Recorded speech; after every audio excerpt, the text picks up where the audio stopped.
Bonjour chères lectrices et chers lecteurs.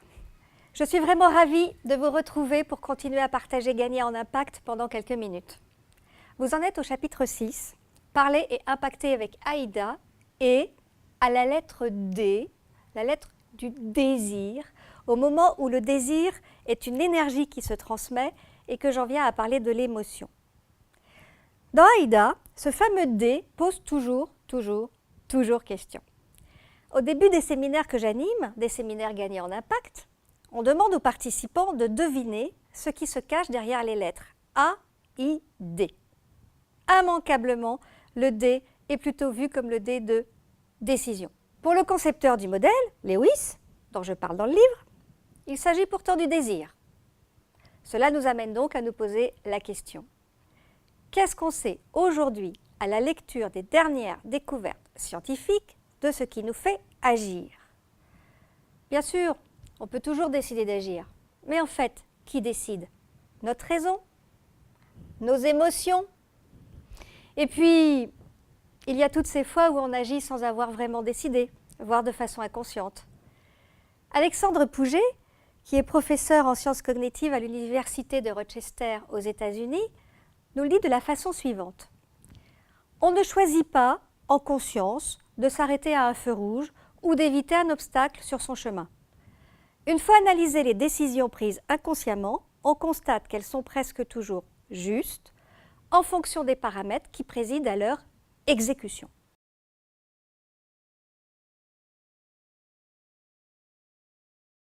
Avant de poursuivre, il est utile de préciser que raisonner est une faculté humaine qui s'impose à tous. C'est la raison pour laquelle, dans Aïda, nous maintenons l'importance de susciter l'intérêt par des arguments adaptés et faisant appel à la rationalité de l'individu. Quand nous réfléchissons, nous empruntons ce que Daniel Goleman, psychologue américain, appelle la route haute de notre cerveau. C'est une route lente, consciente, qui donne un certain contrôle. Cette route envoie des impulsions au cortex préfrontal, le centre exécutif de notre cerveau, ce qui nous permet de penser. On sait tout ça depuis que nous pouvons voir ce qui se passe dans les cerveaux grâce aux IRM, et ça a été vraiment une véritable avancée pour toutes ces recherches. Mais notre cerveau est aussi social. Saviez-vous que nos neurones se mettent en résonance avec ceux des personnes qui sont en face de nous? Au moindre échange avec quelqu'un, il y a une cascade de réactions dans notre système nerveux central. Maintenant, on n'hésite plus à dire que nous avons un cerveau émotionnel. Les émotions empruntent, quant à elles, la route basse de notre cerveau. Cette route est plus rapide que la route haute et d'une certaine façon, elle est plus discrète car elle opère à notre insu. Notre cerveau serait même mimétique. Déjà, le philosophe René Girard en a eu l'intuition quand il a exposé sa théorie du désir mimétique dans les années 50. Pour lui, tout désir est l'imitation du désir de l'autre. La science a confirmé ce phénomène grâce à la découverte de ce qu'on appelle les neurones miroirs dans les années 90 par l'équipe de Giacomo Rizzolatti, lui-même étant directeur du département de neurosciences de la faculté de médecine de Parme. Ces neurones déchargent des potentiels d'action ou influx nerveux pendant que la personne fait un mouvement, mais également quand la personne est immobile et quand cette personne voit ou entend une action qui est effectuée par une autre personne, voire même quand la personne pense que l'autre personne va faire une action. Un système miroir semble donc exister pour les émotions. Cela expliquerait pour certains chercheurs et psychologues ce qu'on appelle, et ce qu'on appelle tous, l'empathie. Quand on comprend ce que fait l'autre, on entre en empathie avec lui. Jean-Michel Gourdian, qui est neuropsychiatre et professeur de psychologie, nous donne un exemple simple à comprendre. Quand vous regardez quelqu'un se remplir un verre d'eau et le porter à ses lèvres, vous vous dites « S'il se sert de l'eau et qu'il boit, c'est qu'il a soif. » Donc vous comprenez son intention, donc vous comprenez son désir. Ou Gourdian de rajouter, plus encore, que vous le vouliez ou non, votre cerveau se met en état de vous faire la même chose et de vous donner la même envie. Il appelle cela une disposition de notre cerveau à imiter ce qu'il doit faire. Évidemment, cela conforte les théories de René Girard concernant l'apprentissage et la rivalité, car on veut s'approprier ce que l'autre cherche à s'approprier. Pour compléter notre démonstration, nous savons également que notre amygdale, principale actrice de la route basse, se livre automatiquement et compulsivement à un examen des gens que nous rencontrons pour nous indiquer s'ils sont dignes de confiance ou pas. Pas mal, hein? C'est un puissant radar, contrebalancé par la route haute, mais qui la dépasse complètement. C'est ce qu'on appelle nos impressions. Et finalement, nos impressions resteront le plus souvent, voire tout le temps, prédominantes. Notre corps, lui aussi, reflète les émotions exprimées par les autres. Les nouvelles méthodes scientifiques maintenant à disposition nous permettent d'analyser un nombre considérable de données pendant une interaction entre deux personnes. Ainsi, quand un couple se dispute, le corps de chacun a tendance à imiter les perturbations intervenant dans le corps de l'autre.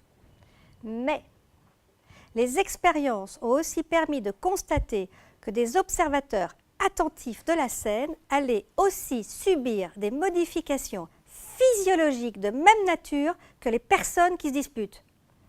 Plus leur corps reproduisent les mêmes comportements, plus ils ressentent les mêmes émotions. Ainsi, l'empathie paraît donc être physiologique autant que mentale.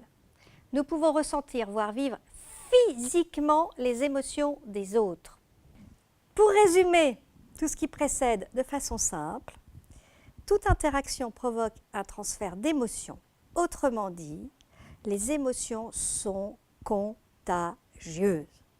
Nous attrapons les émotions des autres comme des virus, que ce soit en positif ou en négatif, et nous avons une très forte tendance à imiter ce qu'on voit faire. Nos actions découlent donc fortement de nos émotions et de ce qu'on voit de l'autre. Ainsi, notre cher Lewis était-il très précurseur de tout ce que l'on sait maintenant de la façon dont on peut déclencher une action chez l'autre. En parlant de désir, il avait déjà l'intuition qu'on fait bouger l'autre par autre chose que seulement sa raison. L'autre doit avoir envie de bouger, et cette envie peut se déclencher dans l'interaction. Aïda est un modèle intéressant, je ne cesse de le dire, parce qu'il nous permet de créer un lien avec l'autre, que ce soit dans sa vie de tous les jours ou quand on a à communiquer en public. C'est un modèle qui invite à l'interaction. Encore faut-il que cette interaction soit réussie. Daniel Goleman, toujours lui, et pour revenir à lui, nous affirme que, et je le cite, « Quand un rapport se crée entre des personnes, il augmente leur créativité, leur efficacité dans la prise de décision. »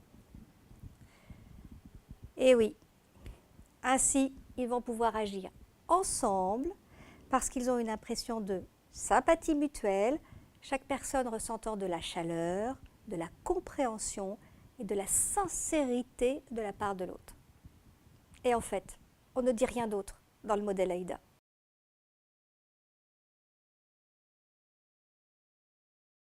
Par exemple, le modèle Aïda nous exhorte à être attentif à l'autre, attirer son attention, s'intéresser à ce qui l'intéresse, le prendre en considération. Cette attention devient bilatérale. Ainsi, attirer l'attention de l'autre et être en projection continuelle vers l'autre font naître des sentiments partagés. Prendre en considération l'autre, c'est également incarner un climat de positivité. Ce climat est créé par notre ton, notre voix, les expressions de notre visage. Nous avons réellement à incarner ce climat de positivité. Peu de choses dans ce qui est dit peut remplacer ce que nous dégageons en le disant, ou même quand on fait quelque chose. Cette positivité est le révélateur de notre propre désir, celui d'entrer en relation, d'être là avec l'autre, avec les autres, d'agir avec eux ou de les faire agir. Quand l'interaction est réussie, il y a synchronie corporelle entre les personnes. Ils deviennent quelque peu des miroirs. En séminaire Gagner en impact en prise de parole, on parle souvent de cet effet miroir. Les autres, le public, perçoit tout, reçoit tout. Et rapidement, il devient votre miroir. C'est vous, l'orateur, qui impulsez tout ce qui va se passer ensuite. L'atmosphère que vous installez, la relation que vous établissez sont tout aussi importants, sinon plus, que ce que vous dites. Vous avez la possibilité d'être celui qui donne le pas de danse à ce ballet d'émotions qui va amener les autres à agir ou à vous suivre. Plus ce ballet est positif, plus les gens seront enclins à vous suivre. Le dé de Haïda est ainsi un bel aiguillon de la relation vers l'action. Il nous amène à réfléchir sur notre propre désir, nos intentions profondes, et aussi à stimuler le désir de l'autre grâce à l'interaction en cours et à toutes les émotions qu'elle suscite.